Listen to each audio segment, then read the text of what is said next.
Alright, hello guys, welcome to the channel. So, first things first, starting off with this True Temper Tommy axe. These were made in about 1940s, 1950s, and yeah, you can't go wrong with the nail puller in the back. This one's in pretty good shape, a little bit of mushroom in, etching looks good. Here's an old pamphlet, piece of paper, Tommy axe right here. It says they went for $1.50 and so did the tomahawks.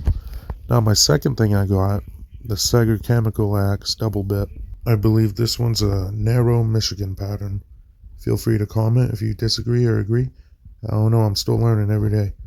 These are one of few axes that have the manufacturing date etched in on them. So that's why I think they're pretty cool also. I have about a half dozen of these.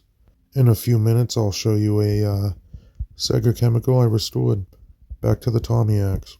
Now these don't have quite the history to them, but the design and looks, I love them. But one cool thing I didn't know is you have a tempered edge, but also the rear pole is tempered too, so you can use it as a hammer. And the rear claw is ideal for pulling out tent stakes.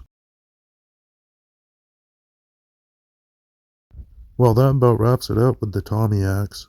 Now I'll show you another clawed hatchet. I mainly like these just for the looks.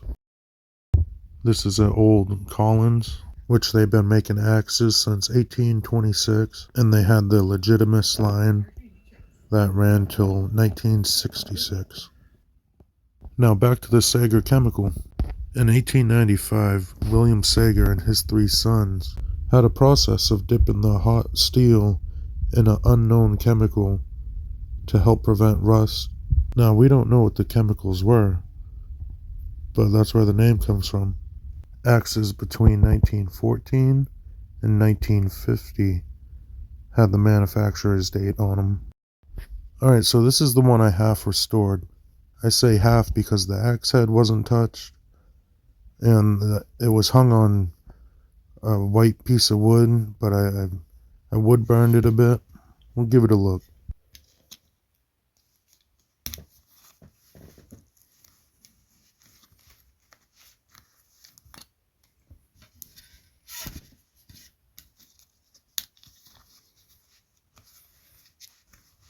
I'll also put a link in the description of my little restoration on this.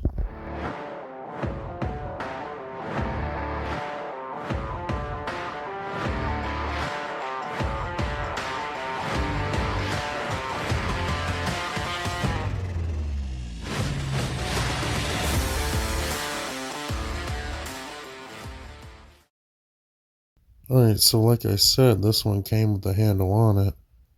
That being said, I believe it's a 40-inch one. It's pretty good size. Made for an easy restoration. This one's been sitting for a while. Could use another little polishing, but still looks good. Alright, so I'm planning to do something similar to this one. Get right there nice and chrome. Polish up the edges, make it nice and sharp. I'll probably either do my own handle or just repurpose a bought handle. Make sure you drop a comment below if you want to see me restore this one too. Also, another fun fact about Sager Chemical. I guess the 1914 to 1920 ones are really rare. Really hard to find. I think my oldest one is in the early 20s. Alright, so with the Tommy axe, I'm planning to mainly polish up the pole of it, put a nice chrome edge on it, hang it, and just run it. And you guys already know my plans for the Sager Chemical. Kind of make it look like the other one. I appreciate you watching.